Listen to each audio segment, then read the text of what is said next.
Livro Paramahansa Yogananda.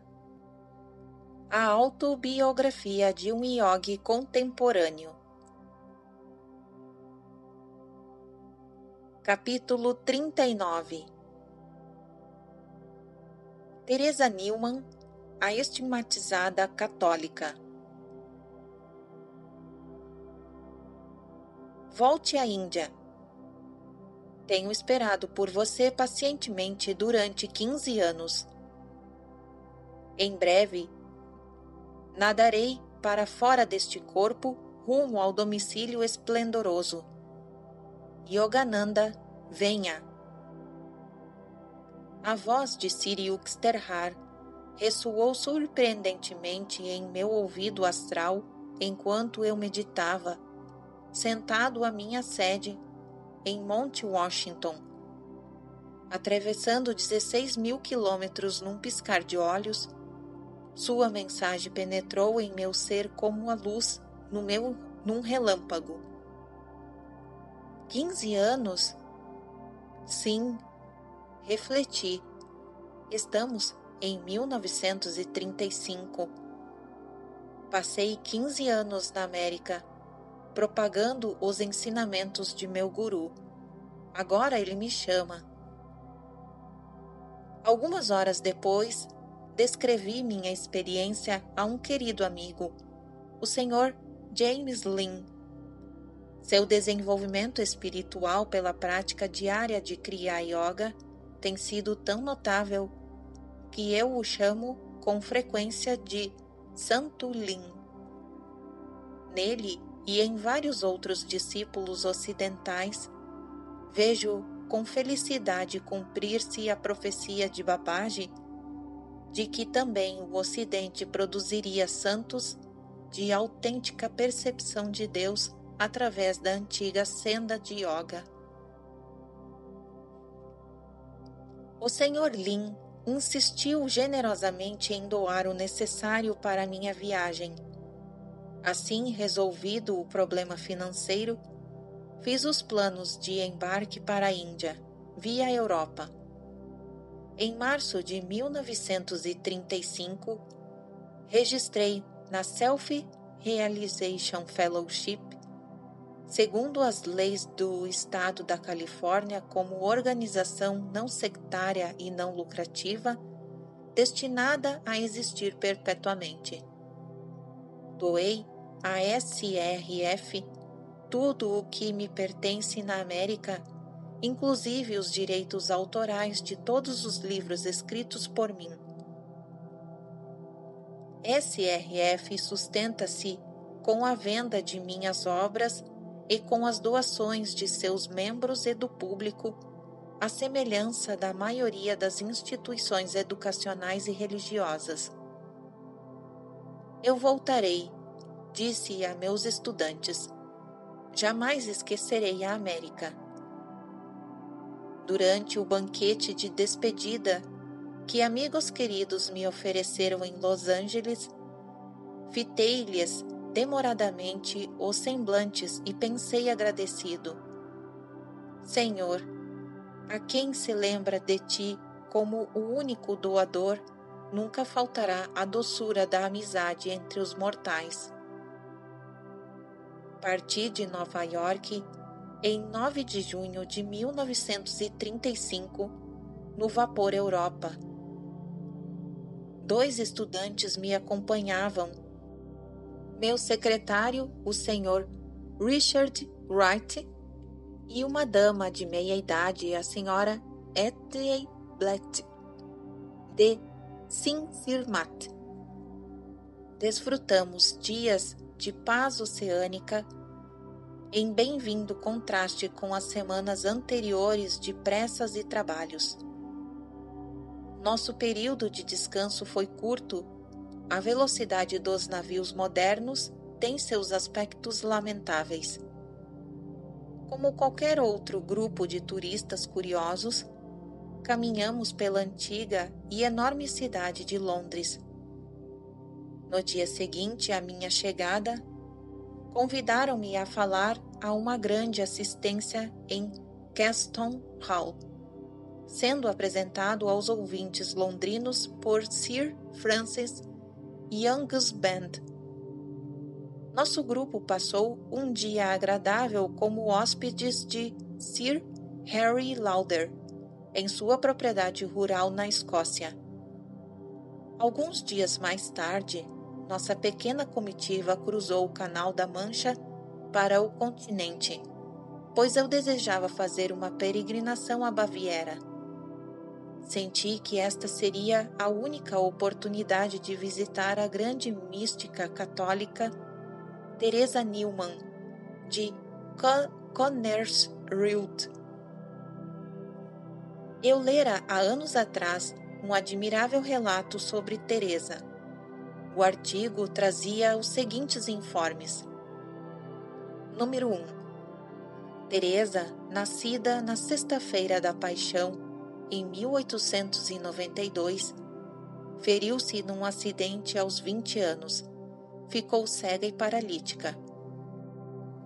Número 2. Recuperou a vista milagrosamente em 1923, por meio de preces a Santa Teresinha do Menino Jesus, a Florzinha.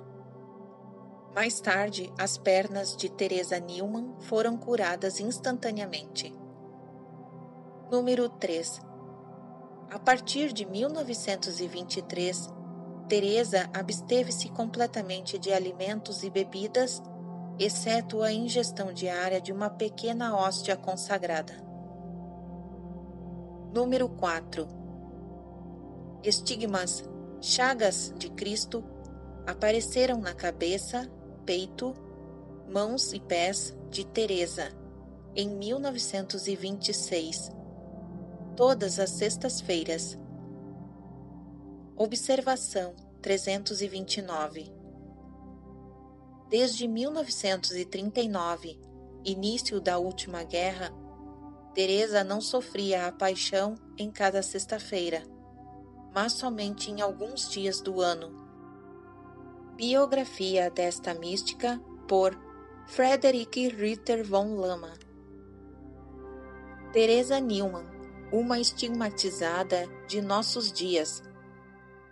E outras crônicas de Teresa Neumann por A.P. Steinberg, em 1947.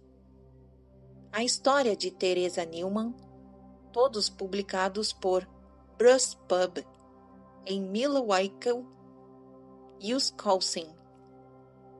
E também Teresa Neumann por Johannes Steiner, publicado por Alba House, Staten Island, Nova York.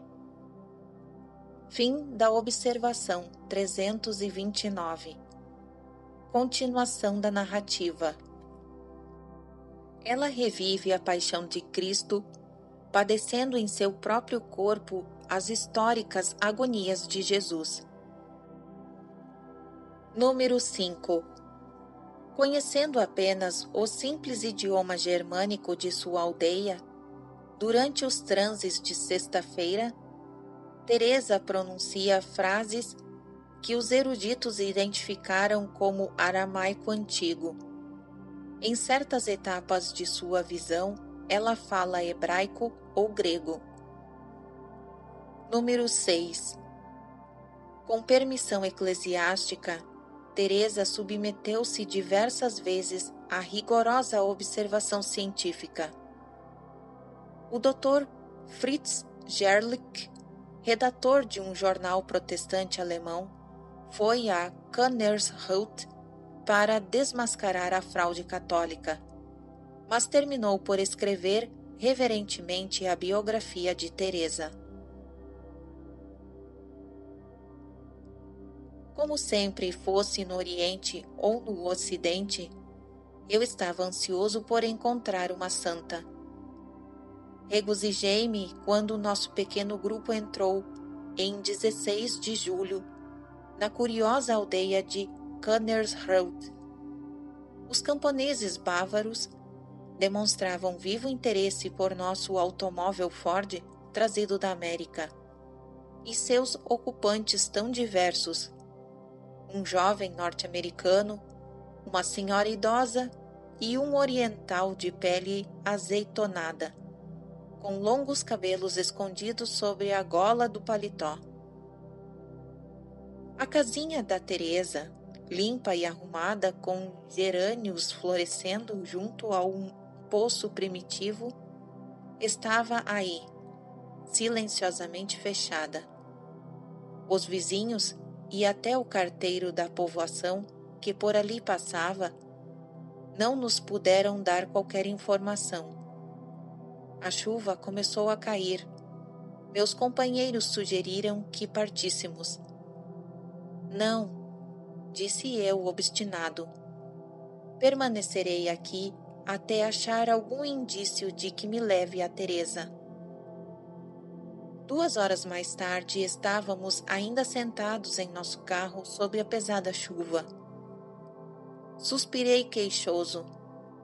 Senhor, por que tu me conduzistes até aqui se ela desapareceu? Um homem que falava inglês parou ao nosso lado e ofereceu-nos ajuda cortesmente. Não sei, com certeza, onde Teresa está, disse ele, mas ela costuma visitar a casa do professor Franz Rutz, que ensina línguas estrangeiras na Universidade de Eichstätt, a cerca de 130 quilômetros daqui. Na manhã seguinte, nosso grupo prosseguiu de automóvel até a quieta cidade de Eichstätt. O Dr. Rutz recebeu-nos ordinalmente em seu lar. Sim, Teresa encontra-se aqui. Ele mandou avisá-la de que visitantes a procuravam. Um mensageiro voltou com a resposta. Embora o bispo me haja pedido que não veja ninguém sem sua permissão, receberei o homem de Deus que vem da Índia. Profundamente comovido por estas palavras, segui o Dr. Rutz, escada acima, a uma saleta. Teresa entrou imediatamente, irradiando uma aura de paz e jovialidade. Usava vestido preto e véu imaculadamente branco sobre a cabeça. Apesar de ter 37 anos naquela época, parecia muito mais jovem, possuindo realmente um encanto e frescor infantis. Saudável, bem proporcionada, com faces rosadas e sempre alegre, eis a santa que não come. Teresa cumprimentou-me com um aperto de mão muito gentil. Sorrimos em silenciosa comunhão, reconhecendo-nos um ao outro como amantes de Deus. O Dr. Rutz ofereceu-se bondosamente para servir de intérprete. Quando nos sentamos, notei que Teresa me fitava com ingênua curiosidade. Evidentemente, os hindus têm sido raros na Baviera. A senhora não se alimenta de nada? Eu queria ouvir a resposta de seus próprios lábios. Não, exceto uma hóstia, às 6 horas da manhã todos os dias. Observação 330. A hóstia é feita de farinha de trigo para a consagração da Eucaristia. Continuação da narrativa. De que tamanho é a hóstia? Tem a espessura do papel e o tamanho de uma pequena moeda. Ela acrescentou: tomo-a por motivos sacramentais. Se não está consagrada, sou incapaz de ingeri-la.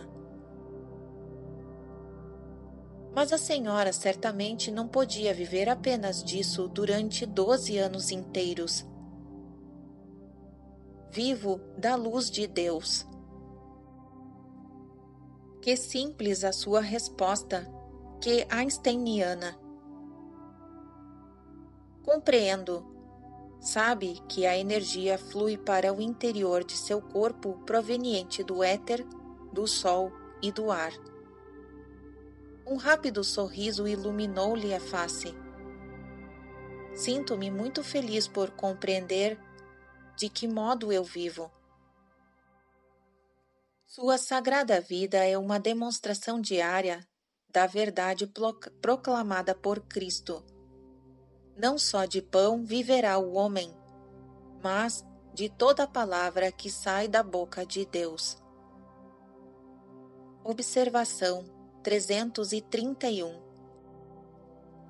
A bateria do corpo humano não se alimenta apenas de substâncias grosseiras, pão, mas de energia cósmica vibratória, verbo A1. O poder invisível flui para o interior do corpo humano através da porta do bulbo raquiano. Este sexto centro localiza-se na parte posterior do pescoço, acima dos 5 chakras. Em sânscrito significa rodas, ou centros de força vital e radiante.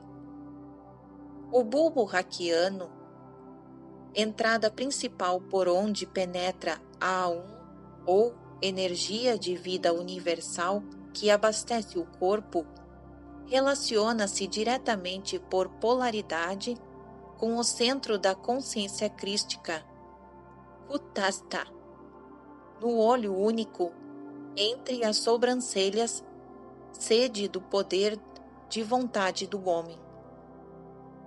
A energia cósmica se armazena então no cérebro, no 7º centro, reservatório de infinitas possibilidades, mencionado nos Vedas como lótus de 1000 pétalas de luz. A Bíblia refere-se a A1 sob a designação de Espírito Santo ou força vital invisível que sustenta divinamente a criação. Trecho registrado da Bíblia. O quê? Não sabeis que vosso corpo é o templo do Espírito Santo, que habita em vós, proveniente de Deus, e que vós não vos pertenceis? Coríntios 6, versículo 19. Fim da observação 331. Continuação da narrativa. De novo, ela evidenciou alegria ao ouvir minha explicação. Assim é, de fato. Uma das razões por que estou na Terra atualmente é para provar que o homem pode viver da luz invisível de Deus e não apenas de alimento. Pode ensinar outros a viverem sem alimento? Ela pareceu um pouquinho chocada. Não posso fazer isso. Deus não o quer. Quando meu olhar recaiu em suas mãos fortes e graciosas, Teresa mostrou-me uma chaga quadrada, recém-cicatrizada nas costas de cada mão. Em cada palma ela assinalou uma chaga menor, recém-cicatrizada, de forma de lua crescente. Cada chaga transpassava completamente a mão. Isto me trouxe recordação clara de grandes pregos de ferro quadrados, com extremidades em forma de meia-lua, ainda usados no Oriente, mas que não me lembro de ter visto no Ocidente. A santa contou-me algo de seus transes semanais. Como observadora indefesa, assisto integralmente à Paixão de Cristo.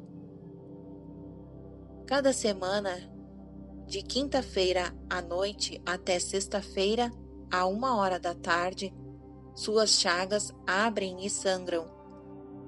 Ela perde 4,5 kg de seu peso habitual de cerca de 55. Sofrendo intensamente em seu piedoso amor, Teresa espera, entretanto, com alegria, estas visões semanais de seu Senhor. Compreendi imediatamente que Deus planejou a estranha existência de Teresa para reassegurar a todos os cristãos a autenticidade histórica da vida e da crucificação de Jesus, conforme relatam os evangelhos, e para demonstrar dramaticamente o laço sempre vivo entre o mestre da Galileia e seus devotos. O professor Hutz contou algumas de suas experiências com a santa. Um grupo de amigos, incluindo Teresa, costuma excursionar durante vários dias para conhecer regiões diferentes da Alemanha, disse-me ele. Verifica-se notável contraste. Teresa de nada se alimenta, todos os outros fazem 3 refeições por dia. Ela parece uma tosa recém-aberta imune à fadiga. Sempre que algum de nós sente fome e procura as hospedarias do caminho, Teresa segue-se jovialmente. O Senhor acrescentou alguns detalhes fisiológicos interessantes. Como Teresa não ingere alimento, seu estômago contraiu-se. Ela não tem excreções, mas suas glândulas sudoríparas funcionam, e sua pele é sempre suave e firme. No momento de partir, manifestei a Teresa meu desejo de assistir a um de seus transes. Sim, venha, por favor, a Kennersholt, na próxima sexta-feira, disse ela graciosamente. O bispo lhe dará permissão. Estou muito contente por me haver procurado em Eustadt. Teresa apertou-me as mãos gentilmente várias vezes e acompanhou nosso grupo até o portão. O Sr. Wright ligou o rádio do automóvel. A santa examinou-o com risinhos entusiásticos. Juntou-se um número tão grande de crianças e jovens interessados que Teresa se retirou para o interior da casa. Reapareceu numa das janelas, donde nos observava atenta, infantilmente, acenando com a mão. Que a santa dorme apenas 1 ou 2 horas por noite, soubemos por uma conversa no dia seguinte com 2 irmãos de Teresa, muito bondosos e amigos. A despeito das diversas chagas em seu corpo, ela é ativa e eficiente. Ama os pássaros, cuida de um aquário de peixes e trabalha frequentemente em seu jardim. Sua correspondência é grande. Os devotos católicos lhe pedem orações e bênçãos para a cura. Muitos a procuram, sendo por ela curados de enfermidades graves. Seu irmão Ferdinando, com aproximadamente 23 anos de idade, explicou que Teresa tem o poder, através da prece, de transferir males alheios para seu próprio corpo, onde então os resgata. A abstinência da santa em relação ao alimento data da época em que ela rezava para que a moléstia da garganta de um jovem em sua paróquia, então preparando para ingressar no sacerdócio, fosse transferida para a sua. Na tarde de quinta-feira, nosso grupo dirigiu-se à casa do bispo, o qual fitou meus flutuantes cabelos com alguma surpresa. Ele redigiu prontamente a permissão necessária. Não havia pagamento a fazer. O regulamento criado pela Igreja destina-se apenas a proteger Teresa da avalanche de turistas fortuitos que anos anteriores se precipitavam aos milhares em Kennersholt às sextas-feiras. Chegamos à aldeia na sexta-feira. aproximadamente às 9:30 da manhã. Notei que a casinha de Teresa possuía uma claraboia extensa para permitir à santa abundante luz. Agradou-nos ver a residência com as portas não mais fechadas, porém totalmente abertas e em hospitaleira acolhida. Entramos em uma fila de cerca de 20 visitantes, já de posse cada um da necessária permissão. Muitos tinham vindo de grandes distâncias para assistir o transe místico. Teresa fora aprovada no primeiro teste a que eu a submetera em casa do professor. Demonstrara seu conhecimento intuitivo de que eu a desejava ver por motivos espirituais e não para satisfazer uma curiosidade passageira. Meu segundo teste ia prender-se ao fato de eu ter me colocado pouco antes de subir as escadas para seu aposento em um estado de transe yogi, a fim de manter com ela uma relação de telepatia e de televisão. Penetrei no quarto repleto de visitantes. Ela se encontrava deitada no leito, vestindo um traje branco. O Sr. Wright, logo atrás de mim, detive-me assim que transpus o liminar, intimidado ante um espetáculo dos mais estranhos e espantosos. O sangue fluía das pálpebras inferiores de Teresa num fio delgado e incessante, da espessura de uns 2,5 centímetros. Seu olhar, dirigido para cima, focalizava os olhos espiritual no centro da testa. O pano que lhe envolvia a cabeça estava ensopado de sangue, oriundo dos estigmas, as chagas da coroa de espinhos. O traje branco apresentava uma rubra mancha sobre o coração, proveniente da ferida do lado no lugar onde o corpo de Cristo séculos antes sofrera a última injúria, ao ser atingido pela lança do soldado. As mãos da santa estendiam-se em gesto maternal suplicante. Sua face tinha uma expressão simultaneamente torturada e divina. Teresa parecia mais delgada e apresentava mudanças sutis, tanto internas quanto externas. Murmurando palavras de uma língua estrangeira, falava com lábios ligeiramente trêmulos a pessoas que eram visíveis ao seu olhar superconsciente. Como eu me pusera em estado de sintonizar com ela, comecei a ver as cenas de sua visão. Ela observava Jesus enquanto ele carregava o madeiro da cruz entre os escárnios da multidão. Observação 332. Durante as horas anteriores à minha chegada, Teresa já tivera muitas visões dos últimos dias de vida de Cristo. Seu transe geralmente começa com cenas dos acontecimentos posteriores à última ceia. Suas visões sagradas terminam com a morte de Jesus na cruz ou, às vezes, com seu sepultamento. Continuação da narrativa. Subitamente, ela ergueu a cabeça consternada. O Senhor tombara sob o peso cruel. A visão sumiu.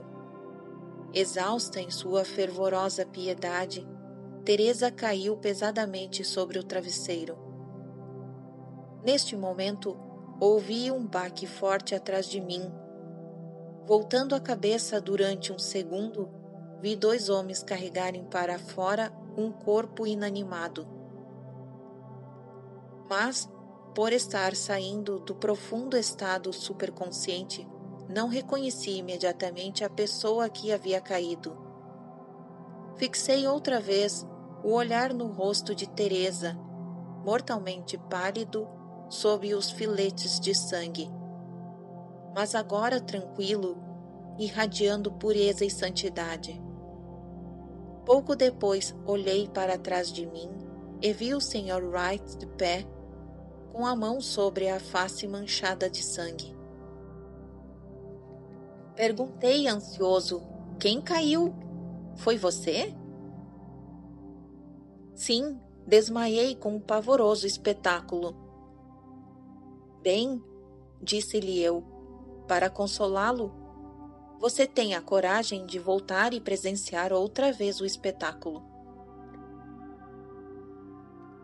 Lembrando-nos da paciente fila de peregrinos, o Sr. Wright e eu silenciosamente nos curvamos em adeus a Teresa e nos afastamos de sua sagrada presença. Observação 333.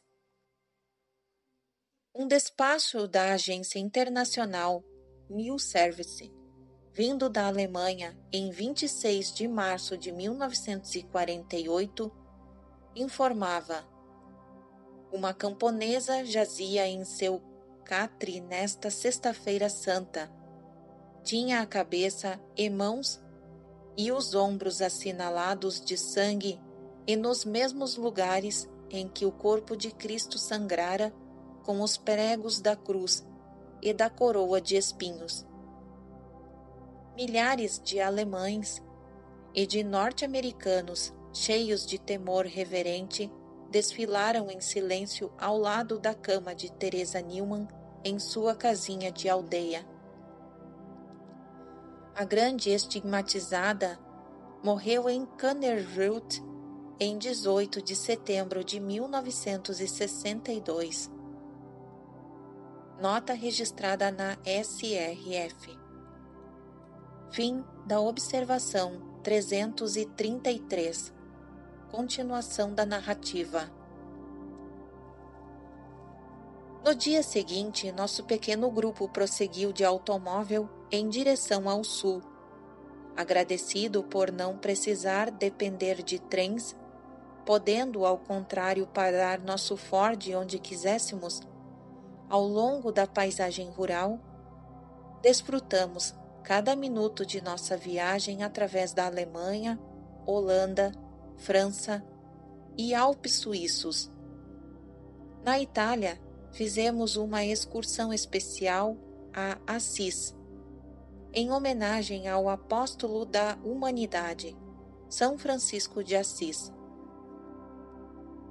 A viagem pela Europa terminou na Grécia, onde visitamos os templos gregos e vimos a prisão onde o tranquilo Sócrates bebeu a cicuta mortal. Observação 334.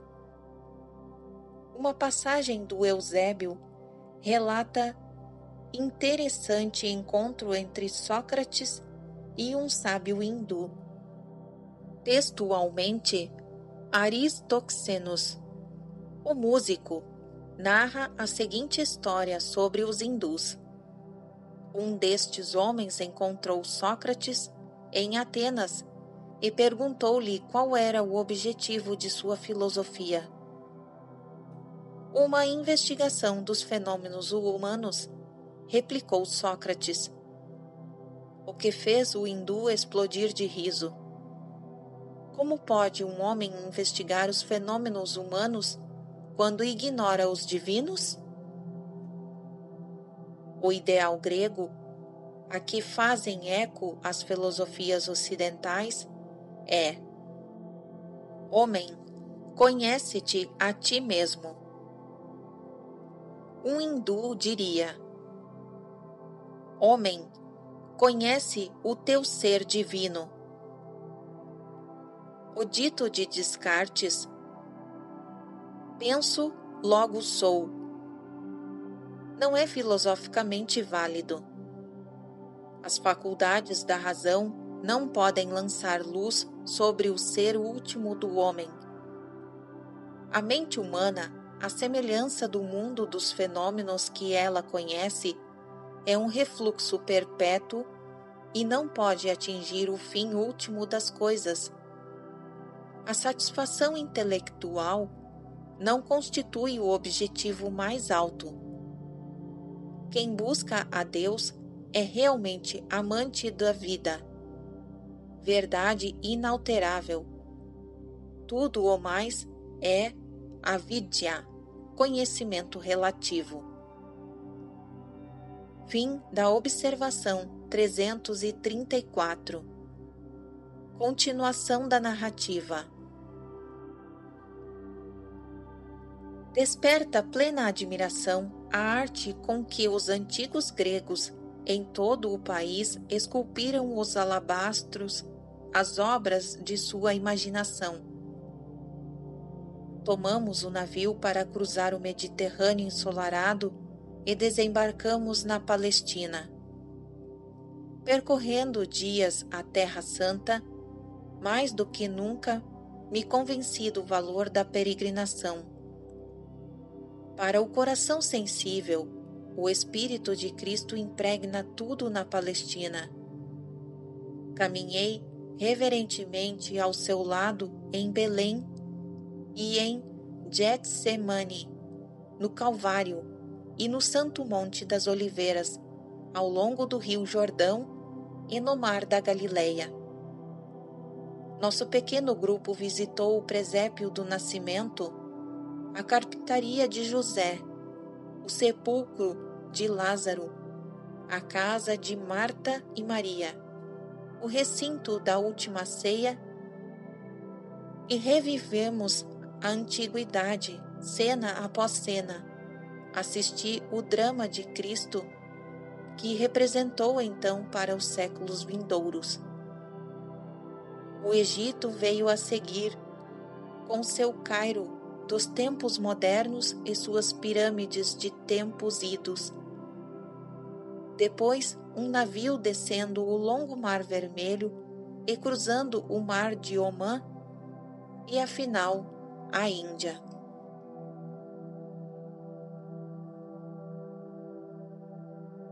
Fim do capítulo 39.